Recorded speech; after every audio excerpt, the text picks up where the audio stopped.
แจ้งข่าวดีเด้อพี่น้องผู้ใดที่หา Airdrop Major อยู่แต่ว่าบ่ได้รับเหรียญหรือว่าได้รับเหรียญน้อยตอนนี้เขาแจกฟรีเติมอีก1ล้านนะ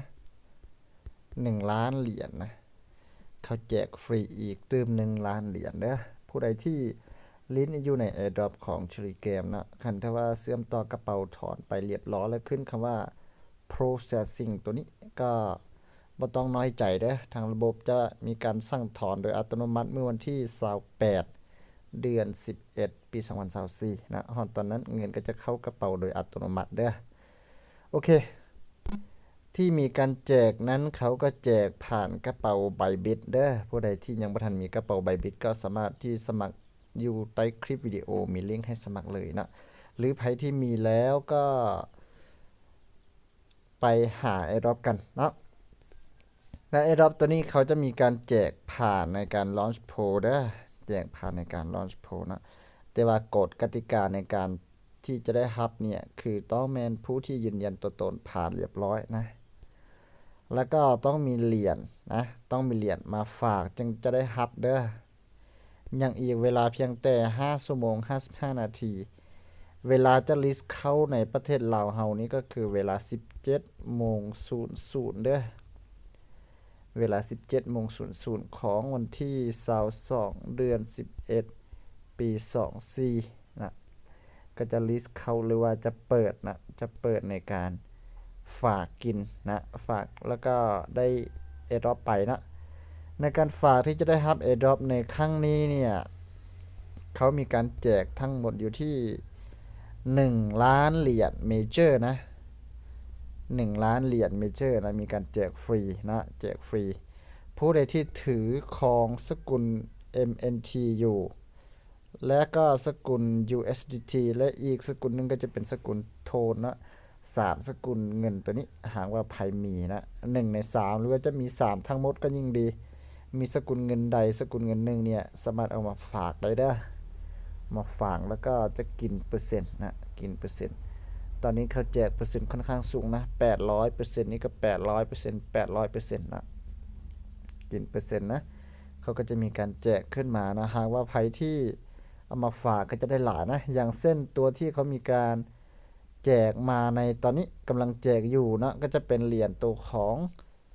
Trust นะ Trust ก็จะมีการแจกมานะตอนนี้มีผู้ฝากเหรียญ MNT เข้าไปแล้วก็ค่อนข้างหลายนะ49ล้านเหรียญนะ49ล้านเหรียญส่วนเหรียญ USDT หรือว่าเงินดอลลาร์เนี่ย92ล้านเหรียญโอ้โหเขารวยจริงๆมีผู้นี้ผู้นั่นผู้นั่นเนาะทุกๆคนก็เอามานะส่วนตัวของหมอโพนะตัวนี้ก็มีการแจกอยู่ดีนะก็แจกตอนนี้อยู่นะผู้ที่เอาเหรียญมอโพมาฝากเนี่ยเป็น3ล้านนะ3ล้านเหรียญนะถือว่าน้อยอยู่เนาะแต่ว่าเปอร์เซ็นต์ได้สูงนะเปอร์เซ็นต์ได้สูงแต่ว่าน้อยอยู่ส่วนตัว MNT เนี่ยเขาเอามาฝากตั้งอยู่ที่58ล้านเหรียญนะส่วนตัว USDT หรือว่าเงินดอลลาร์เนี่ยแสนกว่าเหรียญโอ้โหโคตรหลายเลยนะ100บ่แม่นแสนกว่าเหรียญ108ล้านเหรียญนะ108ล้าน USDT เขามาฝากนะฉะนั้นตัวนี้นี่ออกตลาดเลยเด้อเหรียญตัวนี้ออกตลาดแล้วนะสามารถไปซื้อเอามาฝากเนี่ยกินเปอร์เซ็นต์ค่อนข้างสูงนะเปอร์เซ็นต์สูงเลย647%ถือว่าหากมาฝากนี่เนี่ยจะได้หลายนะมีผู้ฝากเพียงน้อยคนเนาะ997คนเองนะแต่เนี่ยฝาก MNT เนี่ย27,000คนนะส่วนฝาก USDT เนี่ยเป็นอยู่ที่76,000คนหลายนะหลายนะนี่ก็66,000คนนี่ก็21,000คนถือว่าเขามีเหรียญหลายนะแต่ว่าผู้ที่มาฝากเหรียญมอโพตัวนี้เนี่ยพันน้อยนะบ่ฮอดพันคนจะได้เปอร์เซ็นต์สูงแล้วก็มีโอกาสได้หลายกว่านะเพราะว่าเขาแจกเนี่ยตัวนี้เขาแจก500,000เหรียญนะตัวนี้เขาแจกอยู่ที่เพียงแต่700,000กว่าเหรียญนะตัวนี้เขาแจก1,200,000นะคือผู้ใดที่ฝาก USDT เนี่ยจะได้หลายกว่านะ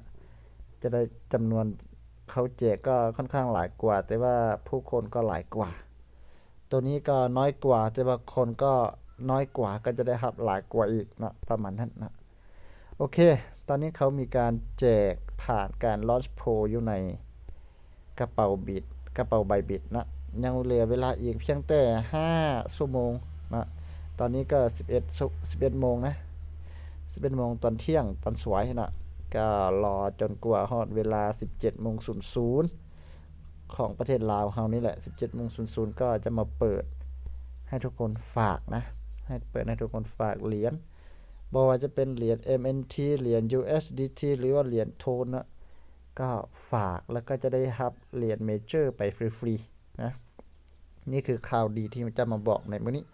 หากว่าใครอยากจะได้รับ Airdrop แบบฟรีๆก็มาเข้าร่วมแคมเปญ Launch Poll ตอนนี้เด้อหากว่าใครเบิ่งแล้วยังงงๆอยู่แต่สนใจนะสามารถสอบถามได้ที่เบอร์ WhatsApp ของข้าพเจ้า 23335412 ติดต่อทางข้อความมาได้เลยเด้อหรือว่าฝากคำถามไว้ทางข้อความหรือมีอันใดสอบถามหรือว่าอยากจะแนะนำมีคำถามอันใดก็สามารถคอมเมนต์ใต้คอมเมนต์ได้เลยเด้อ